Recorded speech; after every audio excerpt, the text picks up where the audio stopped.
Okay, so what we're going to look for here are some properties that we talk about with the periodic motion that we discussed in our vibrational motion segment.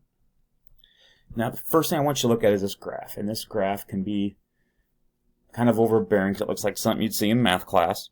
A couple things to point out, though, is that this is a sine curve, okay, and that's a function that we've talked about previously with triangles. But with a sine curve, you see this periodic motion. Now, some things to point out about this is the shape. This is the shape you're going to see in math class. You take calculus, pre-calculus. You may have even seen it some in algebra. I don't know. But you'll see this graph will come up time and time again. So this is something about something vibrating on a fixed surface. This is an object that's vibrating. Second thing you'll notice is how it's periodic. Like every so often, we have an upward and we have a downward.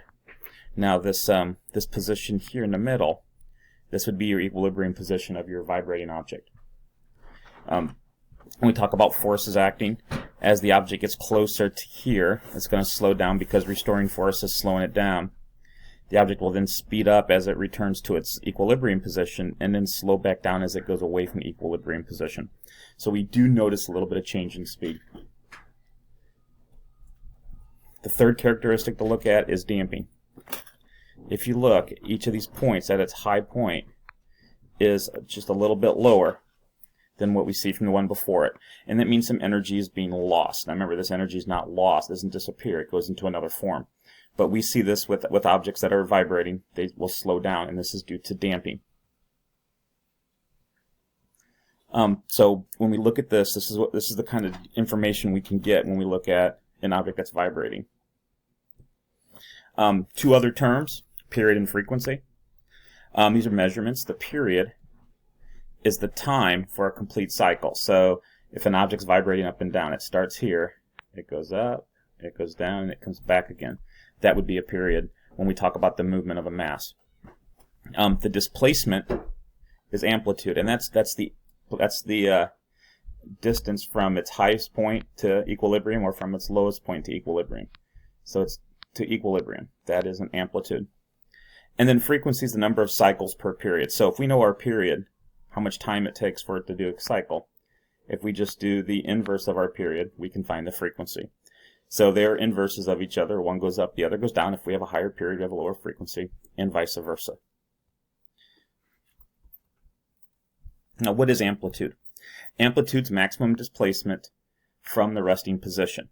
Okay? So resting position, as we stated before, is when the object is not vibrating. So when the object's standing still, to where its maximum displacement is when it's vibrating, is what we call the amplitude.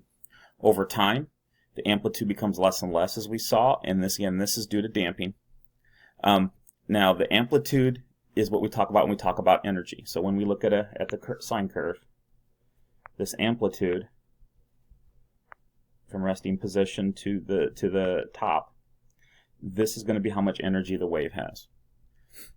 So an object vibrating with a large amplitude has a large amount of energy. And so when we look at amplitude, that tells us energy. So those curves give us more information. Again, over time, we lose energy due to damping. And if given enough time, we will get an amplitude of 0. At one point, it will lose all its energy. Anything you vibrate at some point will lose its energy and have no amplitude left, no vibration left. What I want you to do to kind of test this thing, there's an interactive that's attached in Echo. It's called the Mass on a Spring Interactive. Please go ahead and do that now. You can get the sheet from me, and then you can finish that and move on to the next.